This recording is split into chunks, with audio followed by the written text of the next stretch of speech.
আসসালামু আলাইকুম বন্ধুরা, কেমন আছেন সবাই? আমি আলহামদুলিল্লাহ ভালো আছি। আজকে আমি মুরগির কোরমা রান্না করব। তো আমি এখানে মুরগির কোরমাটা আগেই ভিজিয়ে নিয়েছি, ম্যারিনেট করে নিয়েছি। এটাতে প্রথমে একটু হালকা মরিচের গুঁড়ো দিয়েছি, হালকা লবণ দিয়েছি এবং দই দিয়েছি, দিয়ে মাখিয়ে রেখে দিয়েছিলাম আধা ঘন্টার জন্য। প্রথমে একটি পাত্রের মধ্যে একটু ঘি দিয়ে দিব, ঘিটা গরম হওয়া পর্যন্ত অপেক্ষা করব।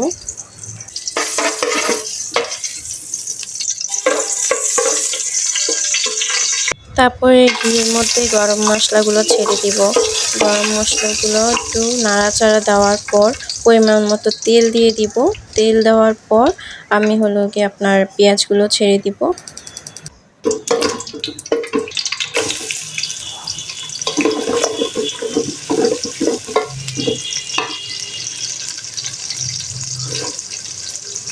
পেঁয়াজগুলো দেওয়া হয়ে গেছে, এখন পেঁয়াজগুলো আপনার বেরেস্তা করে নিতে হবে।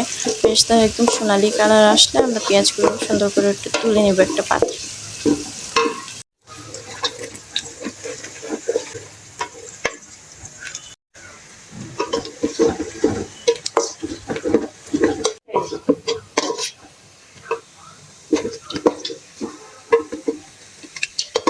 বন্ধুরা দেখতেই পাচ্ছেন বেরেস্তা হয়ে গিয়েছে। এখন এই বেরেস্তাগুলো একটা পাত্রের মধ্যে তুলে নিব।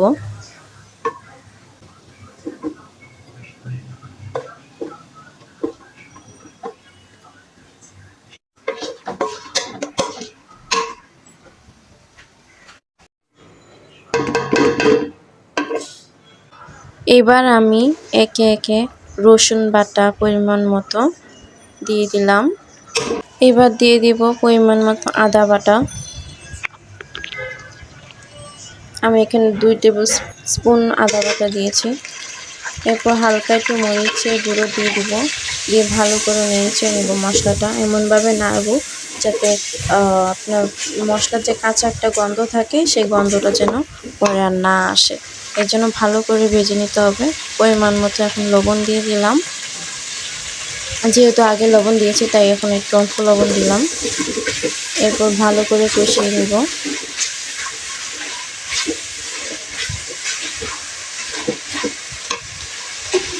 এখন হালকা পরিমাণে একটু পানি দিয়ে দিব। পানি দিয়ে আবার মশলাটাকে ভালো করে কষিয়ে নিব। মশলাটা যখন একদম কষাতে কষাতে পানি ছেড়ে দিবে তখন আমি হালকা পরিমাণে এটার মধ্যে আবার একটু পেঁয়াজ দিয়ে দিব। এটা কাঁচা পেঁয়াজ হবে।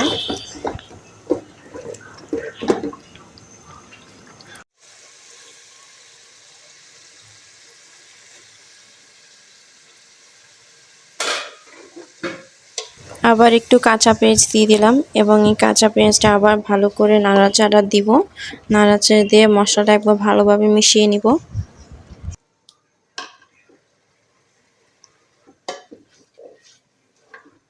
কাঁচা পেঁয়াজগুলো একদম ভালোভাবে কষিয়ে নিয়েছি।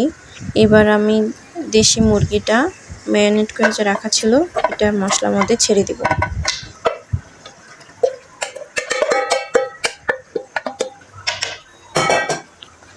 এবার মাংসটা খুব ভালোভাবে মিশিয়ে নিব মশলার সাথে। নেড়ে দিয়ে মিনিমাম আপনারা 15 মিনিট করে এটাকে কষাবেন। 15 মিনিটের বেশি কষানো যায়, কোনো অসুবিধা নেই।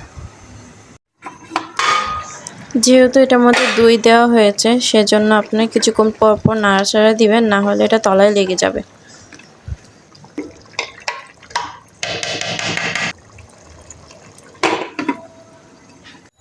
প্রায় 15 থেকে 20 মিনিট কষানোর পর আমার মুরগির কোরমার চেহারাটা ঠিক এরকম চলে আসবে।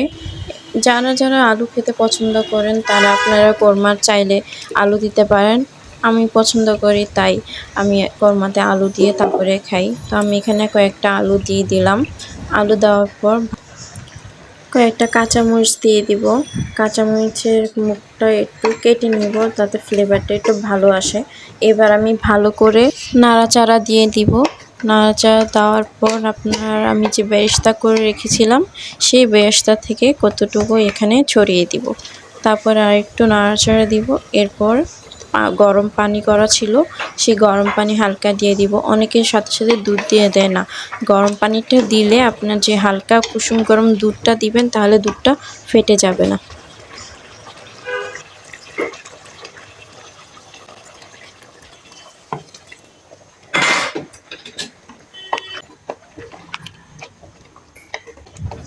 গরম পানি দেওয়া শেষ। এবার আমি দুধটুকু হালকা কুসুম গরম ছিল সেটা দিয়ে দিব পরিমাণ মতো। এখানে যেহেতু 2টা মুরগি সেহেতু আমি একটু দুধটা বেশিই দিব।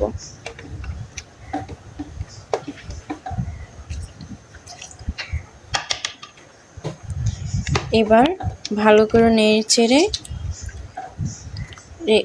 ঢাকনাতে ঢেকে দিব। ঢাকনা ঢাকার আগে দিয়ে আমি এখানে একটু ঘি দিয়ে দিব। ঘিটা দিলে একটা সুন্দর ফ্লেভার আসে।